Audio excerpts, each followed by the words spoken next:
Hello friends, நான் உங்களில் ஒருவன். இதுவரைக்கும் உங்க லைஃப்ல நீங்க யோசிச்சு கூட பார்க்க முடியாத ஒரு காட்சியை பத்தி தான் இன்னைக்கு இந்த வீடியோல பார்க்க போறீங்க. இந்த காட்சி மட்டும் நம்ம ஊர்ல நடந்தா அது நமக்கு மட்டும் கிடையாது, நம்ம ஊர்ல இருக்கிற எல்லாருக்குமே ஒரு மிகப்பெரிய நைட்மேரா தான் இருக்கும். இதுவரைக்கும் உங்க லைஃப்ல நீங்க எவ்வளவோ சூறாவளி புயல் காட்டெல்லாம் பார்த்திருப்பீங்க. பட் இப்படி ஒரு புயலை உங்க லைஃப்ல நீங்க எங்கேயுமே பார்த்திருக்க மாட்டீங்க. அண்ட் இனி வர காலங்கள்லயும் சினிமால கூட இப்படி ஒரு காட்சி வரணும்னு நீங்க யோசிச்சு கூட பார்க்க மாட்டீங்க. அப்படி சினிமால கூட யோசிச்சு கூட பார்க்க முடியாத, பார்க்கிறப்பவே நடுக்கத்தை தர காட்சி இதுதான், மஸ்கிட்டோ விண்ட் ஸ்டார்ம். இந்த வீடியோல நீங்க பார்த்துட்டு இருக்கிற கிரவுண்ட்ல இருந்து ஸ்கை வரைக்கும் அவ்வளோ ஹைட்டா எல்லா இடத்துலயும் பிளாக்கா இருக்கிறது எல்லாமே மஸ்கிட்டோஸ் தான். ஒரு 10 கொசு நம்ம வீட்டுக்குள்ள வந்தாலே நம்மளால வீட்டுல நிம்மதியா இருக்க முடியாது. யோசிச்சு பாருங்க, கோடிக்கணக்கான கொசு இந்த மாதிரி நம்ம ஊர்ல படையெடுத்துட்டு வந்தா நம்ம ஊரோட நிலைமை என்ன ஆகும்? நம்மளால ஒரு 5 செகண்ட் கூட வீட்டை விட்டு வெளியில வர முடியாது. அண்ட் வீட்டுல இருந்தாலுமே கதவு ஜன்னல்னு எதையுமே ஒரு 5 செகண்ட் கூட நம்மளால ஓபன் பண்ணி வைக்க முடியாது. இந்த நிலைமையில தான் இப்போ இந்த ஊர்ல இருக்கிற மக்கள் இருக்காங்க. இந்த மஸ்கிட்டோ விண்ட் ஸ்டார்ம் இந்த வேர்ல்டுல எங்க நடந்துட்டு இருக்கு நீங்க யோசிச்சுட்டு இருக்கலாம். இது வேற எங்கேயும் கிடையாது, நம்ம இந்தியால தான் நடந்துட்டு இருக்கு. அதுவும் இப்போ நான் இருக்கிற புனேல தான் நடந்துட்டு இருக்கு. புனேல ஐடி ஹப்னு சொன்னா கராடிங்கிற பிளேஸை தான் சொல்லுவாங்க. அந்த கராடி பிளேஸ்ல நிறைய IT hubs and IT companies இருக்கு. ஸோ இந்த கராடி கேசப் நகர் பகுதியில தான் முலா முத்தா ரிவர்னு ஒரு ரிவர் ஓடுது. Mula river and Mutha river, இந்த 2 ரிவரையும் மெர்ஜாகி ஓடுற ரிவர் தான் முலா முத்தா ரிவர். இந்த ரிவர்ல தான் இப்போ இந்த மஸ்கிட்டோ விண்ட் ஸ்டார்ம் போயிட்டு இருக்கு. நம்ம ஊரு கூவம் ரிவர் மாதிரி இந்த முலா முத்தா ரிவரும் ஹைலி கண்டாமினேட்டட் ரிவர்னு சொல்றாங்க.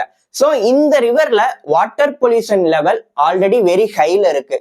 அண்ட் ஆல்சோ இந்த ரிவர் ஃபுல்லாவே ஆகாய தாமரை. நம்ம ஊர்லயும் ஏரி கம்மாயில எல்லா இடத்துலயுமே இந்த ஆகாய தாமரை இருக்கும். அதே ஆகாய தாமரை இந்த முலாமுத்தா ரிவர்லயும் ஃபுல்லாவே இருக்கிறதா சொல்றாங்க. இந்த ஆகாய தாமரை தான் மஸ்கிட்டோ பிரீடிங்க்கு மிகப்பெரிய சப்போர்ட்டிவா இருக்கும். பிகாஸ் இந்த ஆகாய தாமரை இருக்கிறதுனால ரிவர்ல வாட்டர் ஃப்ளோ அதிகமா இருக்காது, வாட்டர் அப்படியே தேங்கி நிக்க ஸ்டார்ட் ஆகும். இது மஸ்கிட்டோ பிரீடிங்க்கு ரொம்பவே ஹெல்ப்ஃபுல்லா இருக்கும். ஸோ இதுதான் இந்த மஸ்கிட்டோ விண்ட் ஸ்டார்முக்கு ஒரு மிகப்பெரிய ரீசனா இங்க இருக்கிற மக்கள் சொல்றாங்க. பட் இது மட்டுமே ஒரு முக்கியமான ரீசனா கிடையாது. இதுக்கு அடுத்து இன்னொரு ஒரு முக்கியமான ரீசனும் இந்த மஸ்கிட்டோ விண்ட் ஸ்டார்முக்கு இருக்கிறதா சொல்றாங்க. அது என்னன்னு பாக்குறப்ப இந்த முலாமுத்தா ரிவர் சைட்ல ஒரு பிரிட்ஜ் கன்ஸ்ட்ரக்ஷன் இப்ப ரீசெண்டா போயிட்டு இருக்கிறதா சொல்றாங்க. இந்த பிரிட்ஜ் கன்ஸ்ட்ரக்ஷன்னால அங்க இருக்கிற வாட்டர் ரிவர்ல ஃப்ளோ ஆகாம கொஞ்சம் கொஞ்சமா ஸ்டாக்னன்ட் ஆக ஸ்டார்ட் ஆயிருக்கு. அது கூடவே இதோட வாட்டர் லெவலும் இன்க்ரீஸ் ஆக ஸ்டார்ட் ஆயிருக்கு.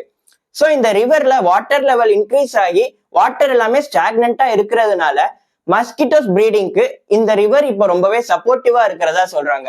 இதனால இங்க இருக்கிற மக்கள் இதுவரைக்கும் பார்க்காத அளவுக்கான மஸ்கிட்டோஸை இப்ப நீங்க பார்த்துட்டு இருக்கிற மாதிரி பார்த்துட்டு இருக்காங்க. இந்த மஸ்கிட்டோ விண்ட் ஸ்டார்ம்னால அங்க இருக்கிற குழந்தைகள்ல இருந்து பெரியவங்க வரைக்கும் எல்லாருமே மிகப்பெரிய அச்சத்துல தான் இருக்காங்க. வீட்டை விட்டு வெளியில வர்றதுக்கே பயந்துட்டு இருக்காங்க. பிகாஸ் இந்த மஸ்கிட்டோஸ் கடிச்சா நம்ம எவ்வளவு நோய்படுவோம், டெங்கு மலேரியா மாதிரி எவ்வளவு நோய் பரவும்னு நம்ம எல்லாருக்குமே தெரியும். ஸோ அங்க இருக்கிற குழந்தைகள்ல இருந்து பெரியவங்க வரைக்கும் ஒரு அச்சத்தோடைய தான் இருந்துட்டு இருக்காங்க. நீங்க நினைக்கலாம் இந்த இது எல்லாமே புனேல தான் நடக்குது, நமக்கு என்னன்னு சொல்லிட்டு யோசிக்கலாம். பட் இங்க நடக்கிற இந்த விஷயம் நம்ம ஊர்ல நடக்கிறதுக்கு ரொம்ப காலம் ஆகாது. பிகாஸ் நம்ம ஊர்லயும் ஏரி கம்மாய் குளம்னு எல்லா இடத்துலயுமே ஆகாய தாமரை தான் இருக்கு. அண்ட் அந்த ரிவர் அந்த வாட்டரும் பொல்யூட்டடா தான் இருக்கு. நம்ம இப்பவே அங்க இருக்கிற ரிவர் வாட்டர் எல்லாமே ஸ்டெப்ஸ் எடுத்து கிளீன் பண்றதுக்கு நம்ம முயற்சி பண்ணலன்னா இங்க புனேல நடந்த இந்த விஷயம் அங்க நடக்கிறதுக்கு ரொம்ப காலம் ஆகாது. இந்த வீடியோவை நீங்க பார்த்துட்டு இருக்கீங்கன்னா இதை உங்களுக்கு தெரிஞ்ச உங்க ஏரியால இருக்கிற எல்லாருக்குமே ஷேர் பண்ணுங்க. அண்ட் முடிஞ்ச அளவு உங்க ஏரியாவை நீங்களே கிளீனா வச்சுக்க ட்ரை பண்ணுங்க. நம்ம ஏரியாவை நாம தான் கிளீனா வச்சுக்கணும். இந்த அவேர்னஸ் வீடியோவை உங்களுக்கு தெரிஞ்ச எல்லாருக்குமே ஷேர் பண்ணுங்க. தேங்க்யூ ஃபார் வாட்சிங் திஸ் வீடியோ.